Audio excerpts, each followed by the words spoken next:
Kash Patel betrays Donald Trump. Is this true?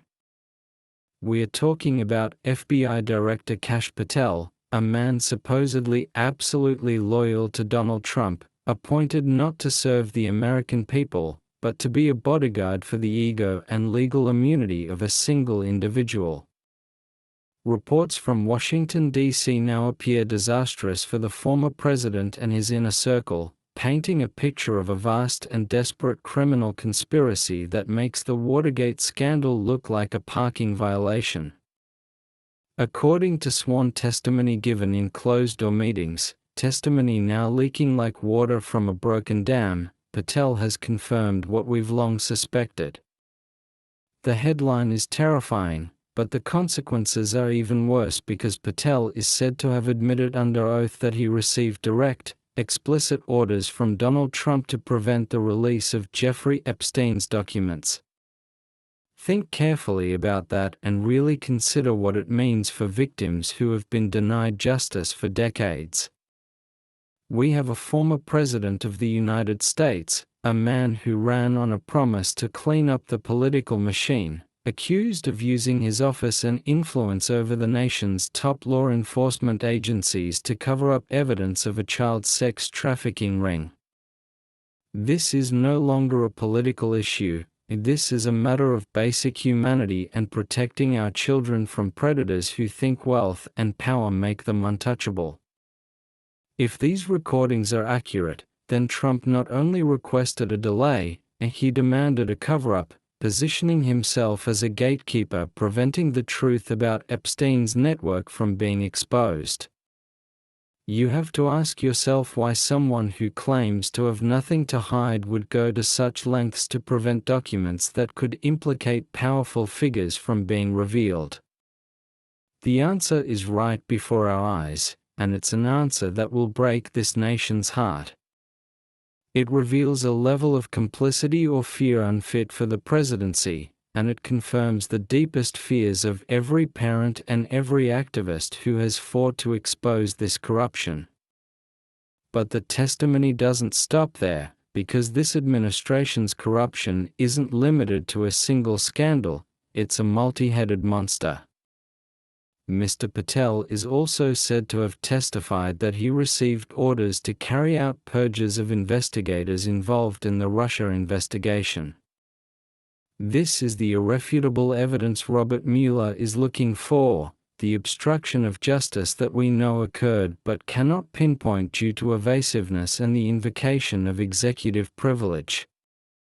We now learn that the FBI is being weaponized from within, transformed into a machine of personal revenge to destroy the careers of dedicated public servants who simply tried to do their job and pursue the truth to the very end. These investigators are patriots who have dedicated their lives to national security, and they are being hunted down by their own government simply for daring to question whether a foreign power would harm the President of the United States. Hearing that the order came from the highest levels, to purge these people as if it were a dictatorship, is a chilling reminder of how close we came to losing democracy entirely. This confirms all our concerns about the politicization of the Department of Justice and the FBI, proving that calls for law and order are merely slogans masking an illegal agenda. The reaction in Washington was instantaneous and explosive, with an energy we haven't seen since the darkest days of the previous administration. We are seeing reports of a dramatic increase in the number of people co-sponsoring articles of impeachment, and this time, the momentum seems different, stronger, and more inevitable. It's not just the progressives leading the charge. We're hearing whispers that even previously hesitant moderate Democrats now realize they have no choice but to act. When the FBI director turned his back on the president who appointed him, the political cover for inaction completely vanished. Even more significant are the whispers echoing through the Capitol corridors concerning the 25th Amendment.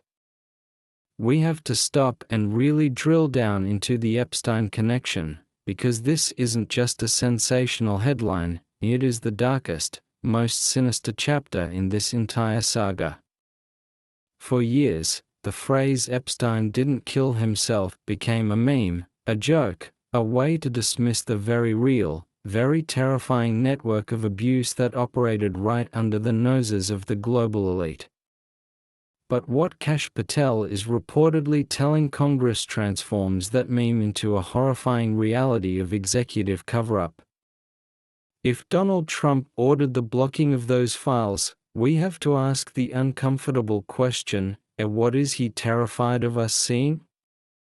This isn't about protecting national security or executive privilege, which are the standard excuses used to hide dirty laundry. This is about protecting a reputation. It suggests that there are names, dates, or perhaps even logs of interactions in those files that would not just end a political career, but would destroy a legacy and potentially lead to criminal liability. The victims of Jeffrey Epstein have been fighting a war against a monolith of power for decades. They were silenced by money, silenced by threats, and now, it appears, silenced by the President of the United States himself. To use the Department of Justice, the very institution meant to prosecute predators, as a shield for them is a moral perversion that is hard to comprehend. Think about the message this sends to survivors of sexual assault everywhere. It tells them that if the perpetrator is powerful enough, if he has friends in the Oval Office, justice is not a right, it is a negotiation, and it is one they are destined to lose. The Democratic Party, and indeed every decent American, must make this central to the narrative. This isn't just politics, this is about the predatory abuse of power in its most literal, visceral form. We are looking at a system where the rich and powerful protect their own, creating a class of untouchables who can prey on the vulnerable without fear of consequence. And let's pivot back to the Russia purge, because while the Epstein files hit us in the heart, the Russia purge hits us in the gut of our democracy. When Patel speaks of being ordered to purge investigators, he is describing a Stalinist tactic. He is describing the systematic removal of the immune system of the American government. Those FBI agents and DOJ officials weren't rogue actors, they were the antibodies trying to fight off a foreign infection. They were career professionals who saw smoke and tried to find the fire, only to be fired themselves. By purging them, Trump didn't just stop an investigation, and he sent a message to every other federal employee, do not look at me. Do not investigate me. If you do, I will destroy you. This is how democracies die. They don't die in a single explosion, they die when the civil servants, the people who keep the water clean, the planes flying, and the elections secure, are too terrified to do their jobs. It creates a culture of fear where loyalty to the leader replaces loyalty to the law. We saw this with the hollowed-out State Department, we saw it with the EPA, and now we have confirmation that the FBI was the crown jewel of this dismantling project. The Republican Party is now facing an existential crisis that they can no longer tweet their way out of. For years, they have tied their fate to Donald Trump, defending the indefensible, rationalizing the irrational. They called the Russia investigation a hoax, and they called the impeachment shams. But now, the call is coming from inside the House. How do you spin it when the man accusing Trump is not Nancy Pelosi, not Adam Schiff, but Kash Patel, the man who wrote the memo trying to discredit the Russia probe in the first place? The cognitive dissonance must be deafening. We are already seeing the cracks form in real time. You have the mega diehards, the ones who have gone too far down the rabbit hole to ever turn back, claiming that Patel has been compromised or turned by the deep state. It is a desperate, pathetic attempt to keep the fantasy alive. But then you have the traditional conservatives, the ones who have been quietly grinding their teeth for years, realizing that this is their off-ramp. They see the writing on the wall. They know that a party cannot survive if it is led by a man who orders the obstruction of justice in sex trafficking cases. This testimony gives them the permission structure they needed to finally say, "We are done." This civil war within the GOP is going to be bloody, and it is going to be public. We are going to see leaked text messages, anonymous quotes trashing leadership, and a scramble for the lifeboats. And frankly, they deserve it. They enabled this. They watched as norms were shattered, as the rhetoric turned violent, as the institutions were attacked, and they stayed silent because they wanted tax cuts and judges. Well, the bill has come due.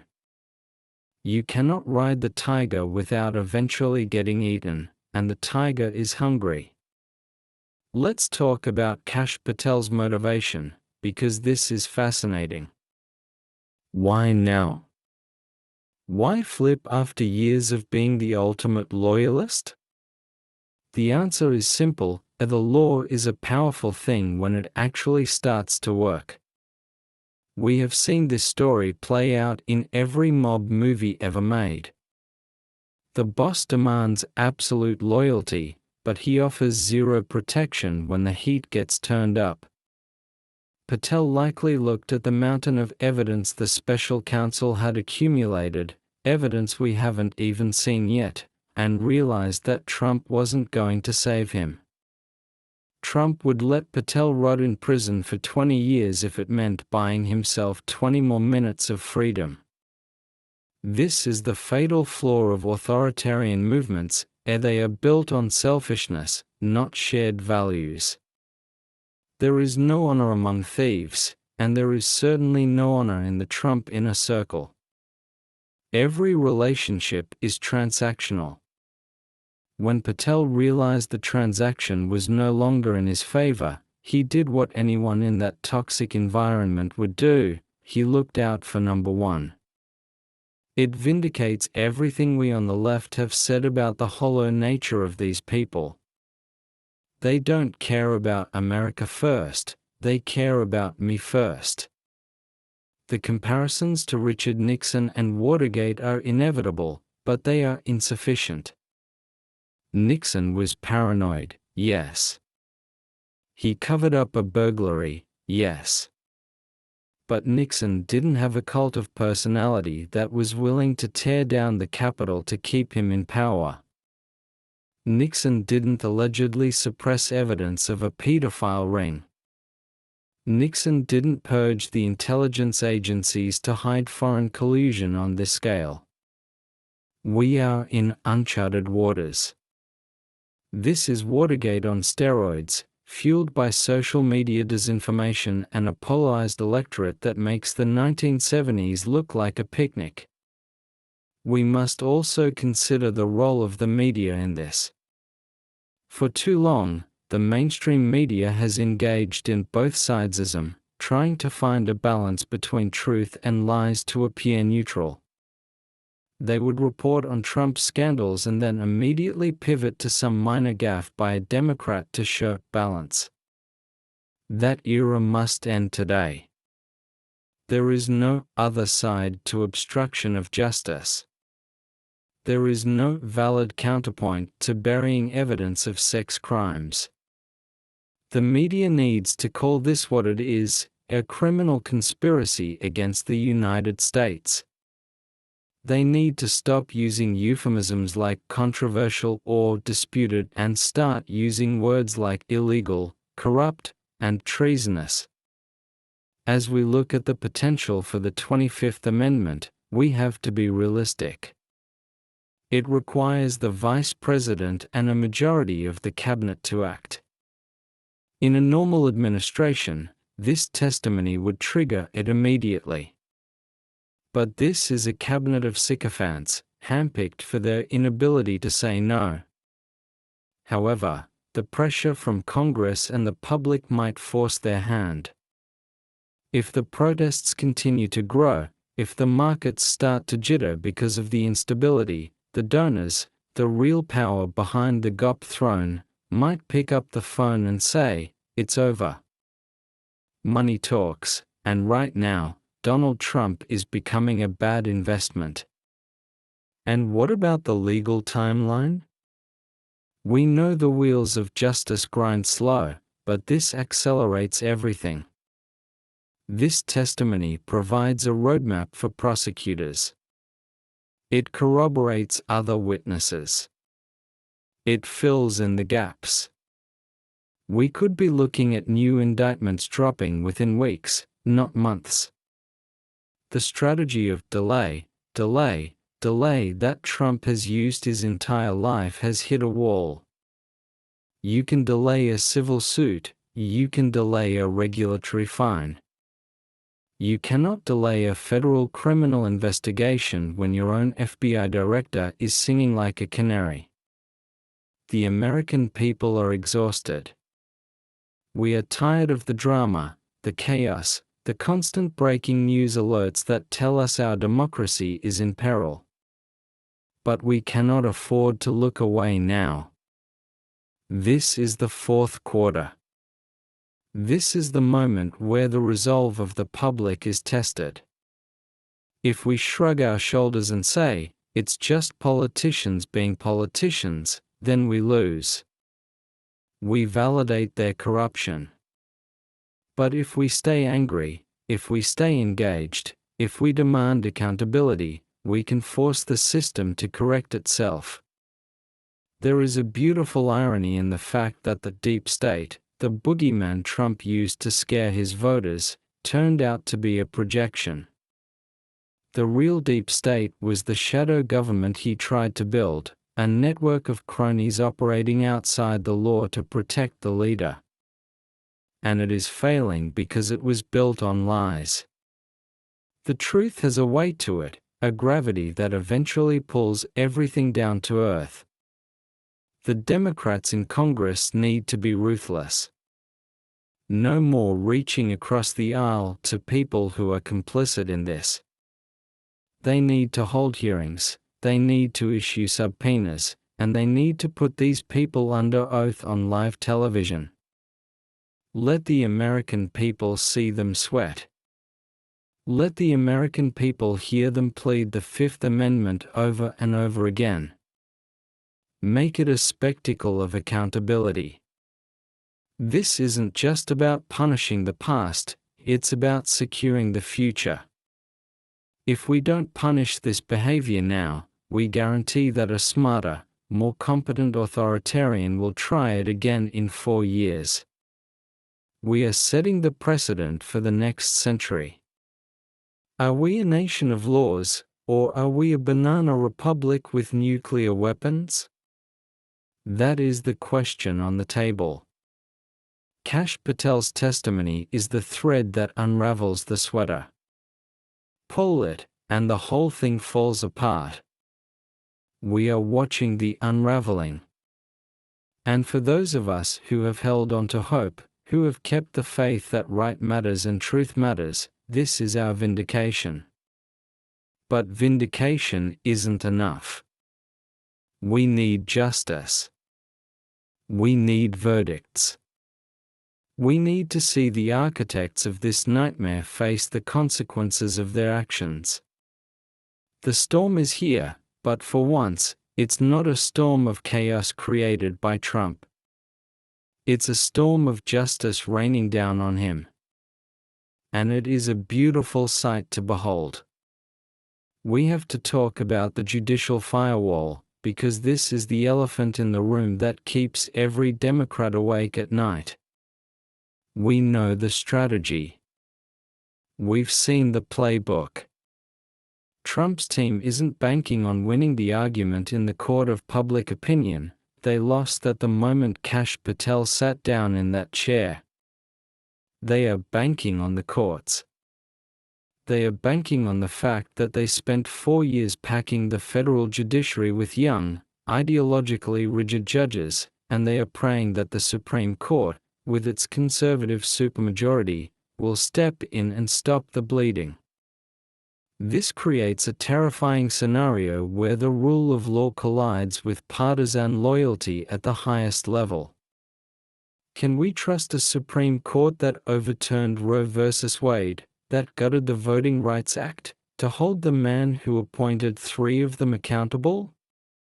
It is the ultimate stress test for the American experiment. If the Supreme Court intervenes to protect Trump from the consequences of obstructing a sex trafficking investigation, then the legitimacy of the court is gone forever. It ceases to be a judicial body and becomes a political arm of the MAGA movement. We must be prepared for this battle. It won't just be fought in the streets, it will be fought in the pages of legal briefs and in the courtrooms where the future of presidential immunity is decided. But here is the glimmer of hope: even the most conservative judges care about their legacy. They care about the institution of the court. To rule that a president has the authority to cover up crimes involving minors or to purge intelligence agencies for personal gain is a bridge too far even for the most originalist legal scholar. It would essentially declare the president a king, and that is the one thing the Constitution was explicitly written to prevent. Kash Patel's testimony puts these judges in a bind. It is so egregious, so factually damning, that offering legal cover becomes impossible without shredding the Constitution itself. Let's dig deeper into the concept of projection, because it is the psychological key to understanding the last decade of American politics. For years, we listened to the right scream about the deep state. They told us there was a shadowy cabal of unelected bureaucrats controlling the government. And what do we find out now? They were building the deep state. Patel, a political appointee, was burrowing into the FBI to control it.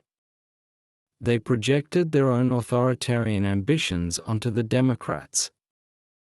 They screamed about groomers and protecting the children, weaponizing these serious issues to attack librarians, teachers, and trans people. And yet, when the actual evidence of a global sex trafficking ring involving powerful men lands on the president's desk, what happens? He orders it buried. The hypocrisy is so thick you can choke on it. Every accusation was a confession. They accused Democrats of weaponizing the DOJ because they intended to weaponize the DOJ. They accused the left of hating America because they only loved an America that looked and thought exactly like them. This revelation exposes the entire culture war as a massive distraction, a smokescreen designed to hide the looting of our institutions.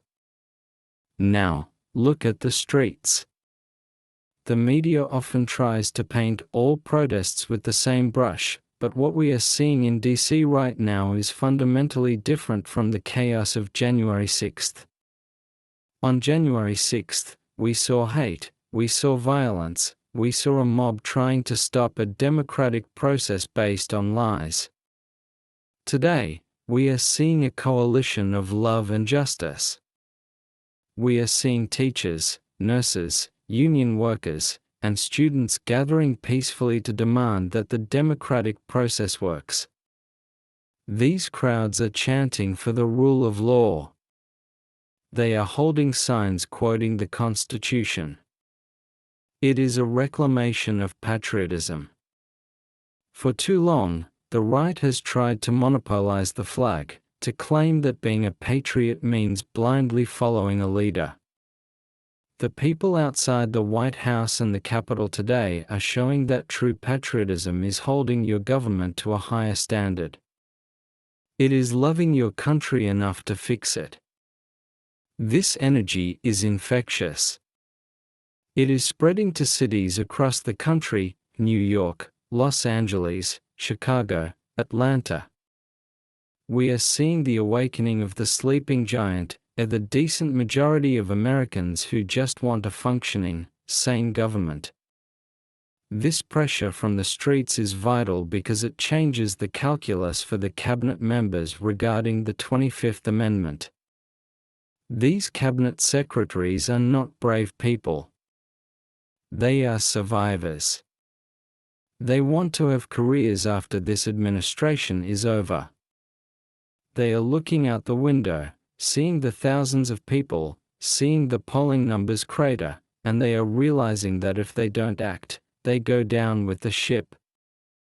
The vice president, in particular, is in the most precarious position. History will judge him harshly if he stands by while the president is implicated in such heinous acts. The 25th Amendment is his parachute, his way of saying, I put the country first. We need to talk about the international implications, because the world is watching.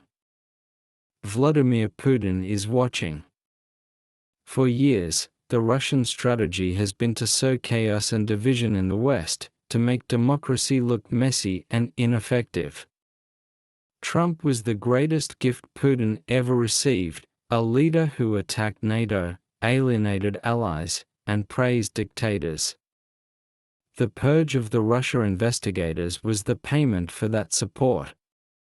It was the removal of the guardrails that kept Russian influence in check. But now, as the truth comes out, Putin is losing his asset. The chaos is backfiring.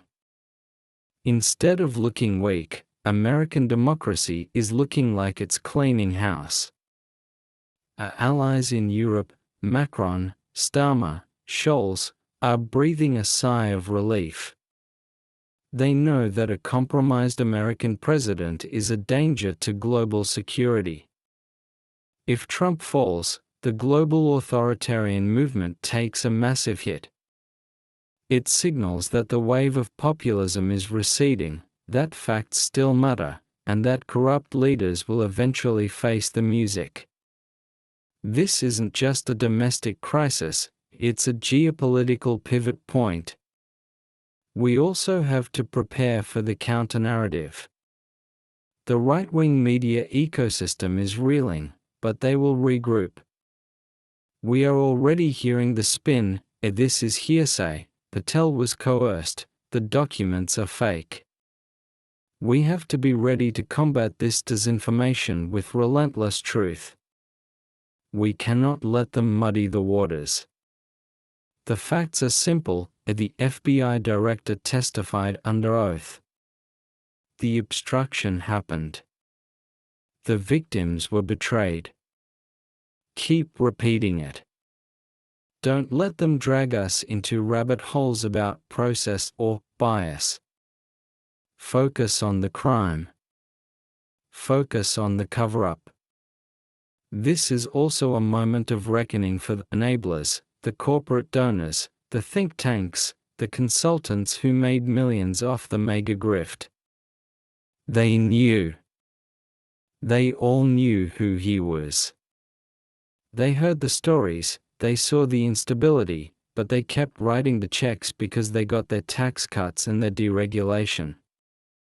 They traded the moral authority of the nation for a boost in their quarterly earnings. They should be pariahs. We should not let them wash their hands of this and pretend they were just business-friendly. They funded the dismantling of our democracy. There is a discussion to be had about the future of the Republican Party, if it even has one. Can it be salvaged? Or does it need to burn to the ground so something new can grow? A healthy democracy needs at least two functioning parties, but right now, we have one governing party and one cult. The never-Trumpers, the Liz Cheneys, the Adam Kinzingers, were exiled for telling the truth. Maybe this is their moment to return, to rebuild a conservative movement that is actually conservative, rooted in law and constitutionality, rather than grievance and white identity politics. But that is a long road. For now, the GOP is a toxic waste dump of conspiracy theories, and Kash Patel just lit a match. Let's return to the transcripts, specifically the part about fury on social media. Trump's behavior, the all-caps rants, the name-calling, has become background noise to many of us. We've become desensitized. But we need to resensitize ourselves. This is not normal. We cannot normalize the President of the United States publicly threatening witnesses and attacking the justice system. Every tweet is an act of obstruction. Every post is an attempt to incite violence. The platforms that host him, Truth Social, X, bear responsibility here too. They are providing the megaphone for a man shouting fire in a crowded theater. At what point does free speech become sedition? When the leader of the free world is using his platform to dismantle the rule of law, the tech oligarchs who enable him are complicit. They are prioritizing engagement and clicks over the stability of the republic. As we move forward into the next hour, into the next day, the pace is going to quicken. We will see subpoenas flying. We might see resignations. We might see a standoff at the White House. But we must remain calm. We have the truth on our side. We have the numbers. We have the moral high ground. The collapse of the inner circle mentioned in the report is the classic ending to every authoritarian regime. It starts with the leader purging the disloyal, then purging the loyal but incompetent, and finally, purging the loyal and competent because they know too much. Trump has reached the final stage. He is alone. He is isolated. He is lashing out at shadows. And Kash Patel, the man who was supposed to be his shield, has become his sword, a sword of Damocles that has finally fallen. This is a tragedy for the country, yes. It is tragic that we have to go through this. But it is also a triumph of the system our founders built. They anticipated a man like Donald Trump. They wrote the impeachment clause, the emoluments clause, and the 25th Amendment specifically for a demagogue who would put himself above the nation. The system is bending, it is creaking, but it is not breaking. The antibodies are working. We need to support the investigators. We need to support the brave journalists who are digging into these stories. And most importantly, we need to support each other. It is easy to feel gaslit, to feel crazy when half the country is living in an alternate reality. But you are not crazy. You are seeing clearly. The emperor has no clothes, and thanks to Kash Patel, the whole world finally sees him naked.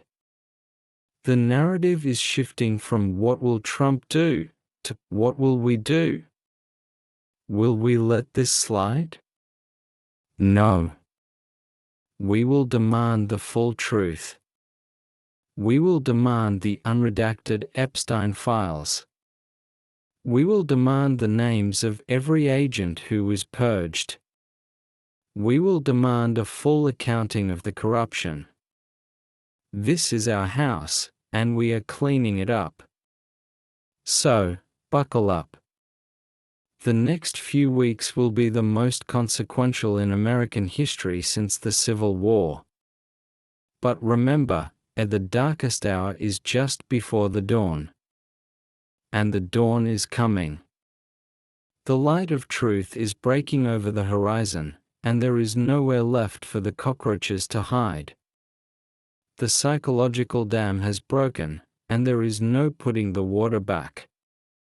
We need to talk about the sheer logistics of what comes next because we are moving from the realm of political theory into the cold, hard reality of criminal procedure. The reports of heightened security and preparations for an arrest in Washington, D.C. are not just for show, they are the gears of the state finally turning against a man who thought he could jam them with a wrench forever. Imagine the conversations happening right now between the Secret Service and the FBI, two agencies that are supposed to be on the same side, now having to negotiate the surrender of a former commander-in-chief. It is a surreal moment, but it is the necessary result of treating the presidency like a get-out-of-jail-free card. We must address the fear-mongering coming from the right regarding civil war or national divorce. This is their favorite tactic, and whenever they are caught red-handed, they threaten violence to scare decent people into silence. They want us to believe that holding Trump accountable will tear the country apart, so we should just let him go for the sake of unity. We have to reject that premise entirely. Unity without justice is just submission. If we back down now because we are afraid of a few extremists in red hats, then we have already lost our country to terrorism. The vast majority of Americans, including many Republicans, are tired of the chaos and just want the law to be followed. The silence from the usual GOP defenders is deafening, and it tells you everything you need to know. Where are the senators who usually rush to the cameras to scream about witch hunts? They are hiding in their offices, consulting their lawyers, and checking their own text message histories. They know that Kash Patel was the linchpin. If he has flipped, he hasn't just implicated Trump, he has likely exposed the entire ecosystem of enabling and obstruction that allowed this corruption to fester. We are about to find out who else was in the room when the orders were given to purge the Russia investigators. We are about to find out who else helped bury the Epstein files. This brings us back to the victims of that purge. We need to humanize this. These weren't nameless bureaucrats, they were fathers, mothers, patriots who had dedicated decades to keeping us safe from terrorists and spies. They lost their pensions, their reputations were smeared in the right-wing press, and their lives were turned upside down simply because they refused to pledge loyalty to a king instead of the Constitution. The Democratic leadership must promise that one of the first acts of the post-Trump era will be a Truth and Reconciliation Commission to restore these public servants. They deserve their jobs back, they deserve back pay, and most importantly, they deserve a public apology from the government that betrayed them. And let's look at the financial angle, the follow the money aspect that always underpins these scandals.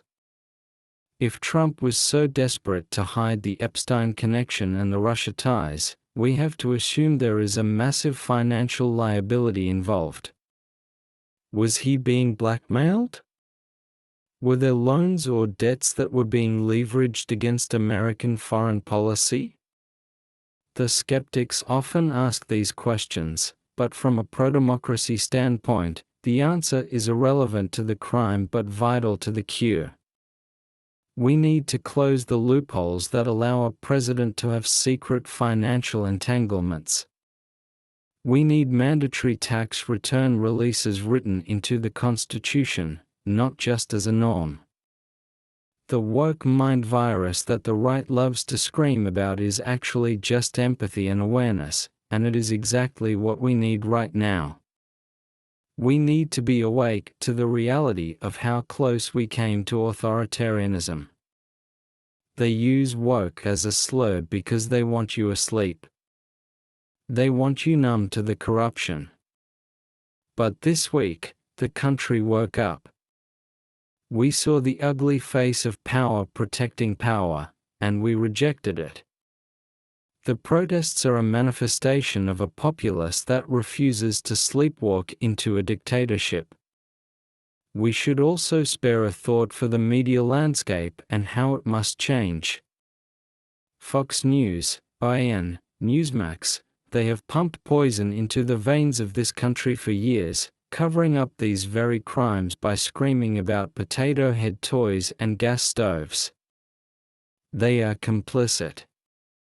While they have First Amendment rights, we as consumers and citizens have the right to hold them accountable. Advertisers should flee. Cable carriers should ask hard questions about hosting networks that knowingly propagate disinformation that destabilizes the government. The First Amendment protects speech, but it doesn't mandate that we subsidize lies that destroy our democracy. As we approach the potential invocation of the 25th Amendment, we must realize that this is the constitutional safety valve functioning as intended. The Founding Fathers, flawed as they were, understood that a man could be corrupted, or compromised, or simply unfit. They gave us the tools to fix it. Using the 25th Amendment isn't a coup, as the mega crowd will inevitably scream. It is the supreme law of the land operating to protect the people from a rogue executive. It is the ultimate expression of checks and balances. If the cabinet refuses to act, if they choose cowardice over duty, then the burden falls back to Congress and impeachment. And this time, it cannot be a rushed affair. It must be a comprehensive dismantling of the Trump legacy. The trial in the Senate must be televised, and every senator must go on the record. Let them vote to acquit a man who obstructed a sex trafficking investigation. Let that be the vote that hangs around their necks for the rest of their political lives. We will primary them, we will campaign against them, and we will ensure that history remembers them as accomplices. The youth vote is going to be energized by this in a way we haven't seen since 2008 or 2020. Gen Z and millennials have zero tolerance for this kind of corruption. They grew up doing active shooter drills and watching the planet burn while politicians argued about bathroom bills. To see the highest levels of government involved in covering up abuse and purging truth-tellers confirms their worst suspicions about the system. But instead of apathy, we are seeing action. They are the ones organizing the protests. They are the ones driving the conversation online. They are the future, and they are declaring that the old boys club is closed for business. We must also be prepared for the martyrdom narrative. Trump will try to paint himself as a political prisoner, a Nelson Mandela for the aggrieved white grievance crowd.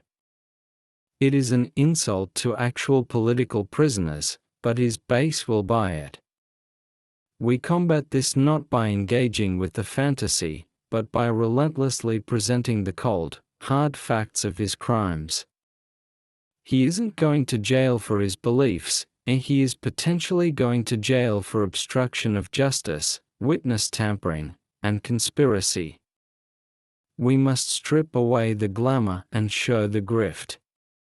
He is not a martyr, and he is a crook. The Democratic Party needs to be the party of law, order, and justice. For too long, we let Republicans claim the mantle of law and order while they broke the law and created disorder. We are the ones defending the FBI. We are the ones defending the Constitution. We are the ones demanding that crimes be punished. We need to reclaim those words. True law and order means that the law applies to everyone, from the homeless man on the street to the man in the Oval Office. There is no order without justice.